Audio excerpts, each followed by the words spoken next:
Most respected Honorable Shri Babaji Maharaji. With the deepest reverence, truly, from the absolute bottom of my humble heart, I offer my pranams to your lotus feet. I can't possibly express the depth of my gratitude for your presence on this earth. Just being in your orbit, even when I'm not physically near you, but just remembering you, has completely changed my life.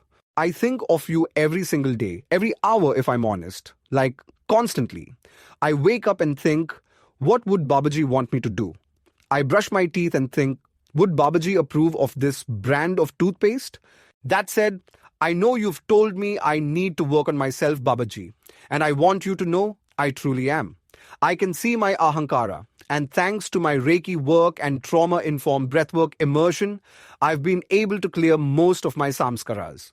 That said, I've experienced something I just had to share. See, last night during my 6th round of mantra chanting, I entered into this kind of ego-detached observer state.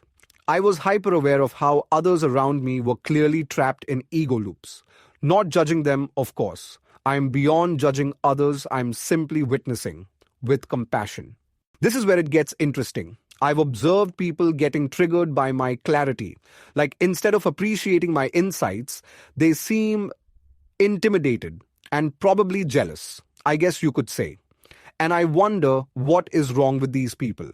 Why can't their ahankaras appreciate my sattvic presence? Babaji Maharaji, I just want to say how quickly I grasped those Vedic psychology concepts you mentioned in class. Like instantly. I applied them so precisely in my life that I honestly didn't feel the need to immerse myself fully into Vedic psychology classes that you recommended to all your students. What is the point to waste my time on that, unless you would like me to teach some of the Vedic psychology classes on your behalf? I would be honored, honestly, and I say this with reverence, some of the Vedic psychology concepts feel a bit childish, don't you think? I don't need to take a survey to find out what I already know, that I'm sattvic. And I don't need to work with a psychologist to figure out how to have harmonious relationships. My relationships are only ever difficult because of other people's issues. I can see their ahankaras clearly, and so it's not my issue. Plus, let's be real, it's expensive. And this is an ashram. Shouldn't that kind of spiritual learning be free? Especially for someone like me, between us, Babaji, you know I already give you donations. So it just makes sense that I'd get free access to everything. The classes, the resources, even your time.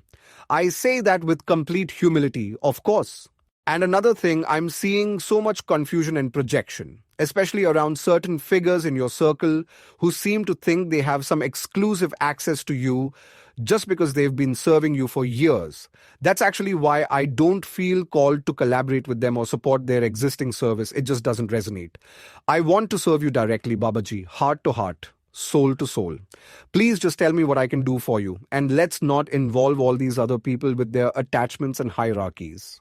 With that said, I read your article, Question the Question, on the types of questions very carefully.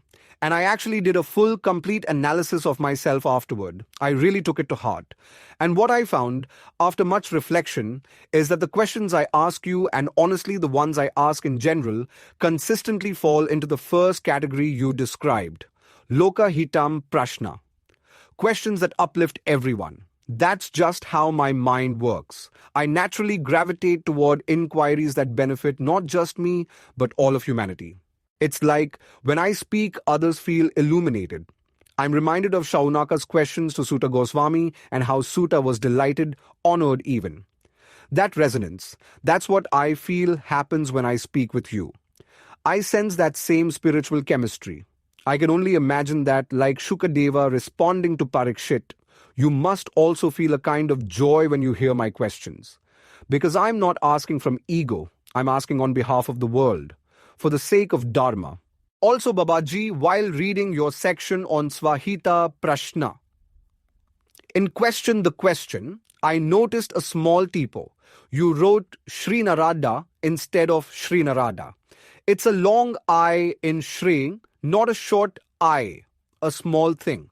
But for those of us who are precise about transliteration, it really jumps out. I know you're deeply absorbed in Shastra and might miss details like that, which is why I feel it's important someone like me keeps an eye on these things. You've probably noticed I often point out errors in class, even interrupt you while you're speaking, and you seem to appreciate my input. I really do think my role is to help keep you on track and ensure students aren't misled.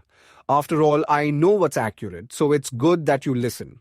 Pranams, Babaji. My humble obeisances. Your deeply surrendered eternal servant,